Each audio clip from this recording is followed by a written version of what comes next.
Não adianta a pessoa ir todos os dias no banheiro. Isso não nos tira a possibilidade dessa pessoa ser constipada.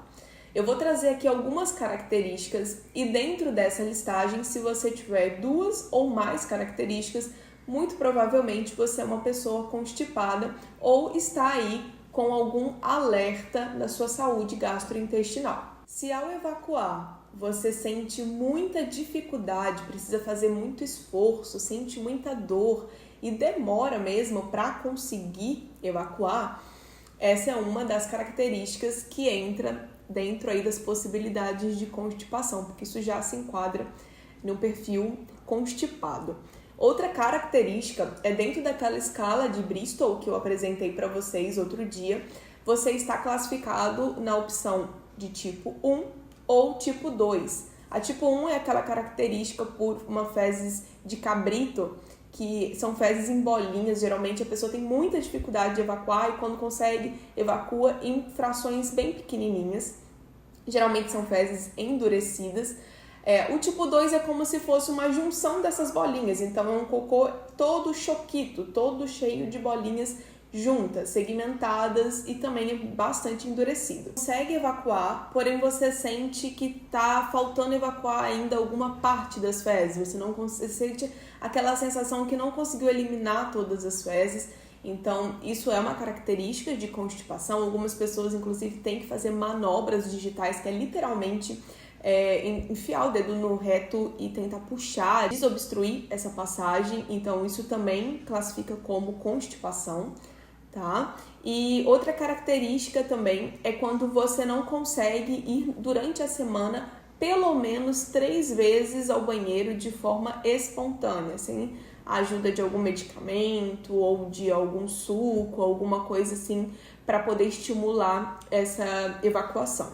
Então, Geisa, eu consigo ir ao banheiro todos os dias, porém realmente sinto que fico com fezes retida, não consigo evacuar por completo, ou então tenho aí um cocô do tipo 1, tipo 2 da escala de Bristol. Isso já são características de uma pessoa constipada, mesmo que ela vá ao banheiro todos os dias. Se você identificou que você está dentro dessas categorias de constipação, ou não consegue ir ao banheiro todos os dias com excelência, eu vou deixar aqui algumas dicas para te ajudar. O primeiro ponto que a gente precisa observar é como que está essa ingestão hídrica, tá? O aporte de água por dia, para a gente poder lubrificar essas fezes, não ter essas fezes tão endurecidas, ajudar aí na motilidade, na passagem dessas fezes no seu intestino, para a gente poder ter uma noção se você está bebendo a quantidade certa de água. Basta você fazer um cálculo muito simples, que é 35 ml de água por quilo.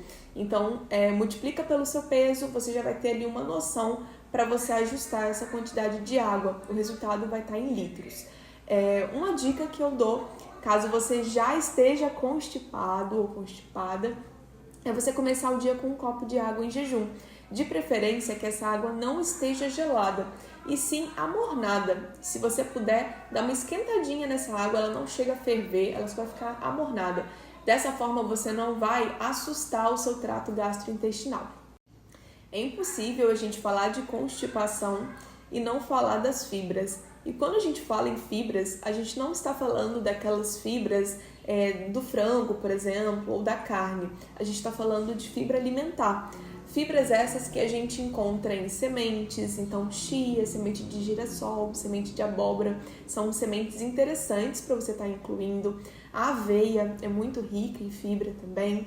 E a gente tem muita fibra em frutas, principalmente nas cascas, nas folhas, em alguns legumes também tem bastante fibras, cereais integrais, então por isso o arroz integral é interessante. Principalmente se você não tem o hábito de comer aí salada e frutas ao longo do dia. Coisa que muita gente não correlaciona, porém tem sim ligação com o nosso intestino e com a funcionalidade do mesmo, é o sono. O que acontece? Uma vez que você tem privação de sono, você tem uma alteração do que a gente chama de ciclo circadiano. O ciclo circadiano é justamente os hormônios que são produzidos ao longo do dia e da noite de acordo com a ausência ou a exposição da luz solar. Quando a gente tem uma alteração do ciclo circadiano, ou seja, um rompimento aí do sono no horário adequado, de acordar no horário adequado e assim por diante, a gente tem uma alteração também no nosso relógio biológico.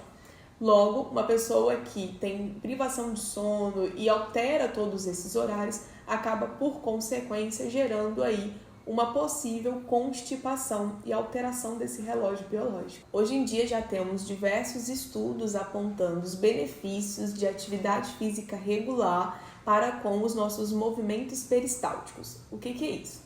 São os movimentos que todo o nosso trato gastrointestinal faz, todos os órgãos, fazem, para poder movimentar essas fezes.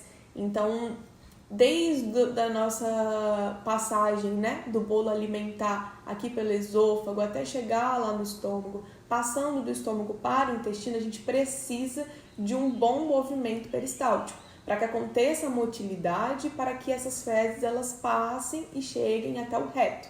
Então, se você tem uma atividade física regular, isso já ajuda nesse movimento. Para além desse ajuste da água, das fibras, a inclusão de atividade física, o ajuste aí dos horários, tanto para dormir quanto para comer, a gente também precisa ter um alerta, pois uma pessoa constipada, ela pode estar ali apresentando algum sinal de alerta, tanto para síndromes, doenças, intolerâncias, alergias. Então, a gente precisa sempre estar de olho nas fezes. Já falei com vocês, com relação aos formatos, já falei com vocês com relação à coloração das fezes e agora essas características também da funcionalidade, a gente precisa estar de olho em tudo isso, pois pode ser sim ali alerta de coisas graves, tá bom? E a gente precisa ajustar tudo isso. Então, ajustou a dieta, ajustou o horário de dormir, atividade física, fibra, água e ainda assim persiste em uma constipação, busque a ajuda de um nutricionista e de um gastro.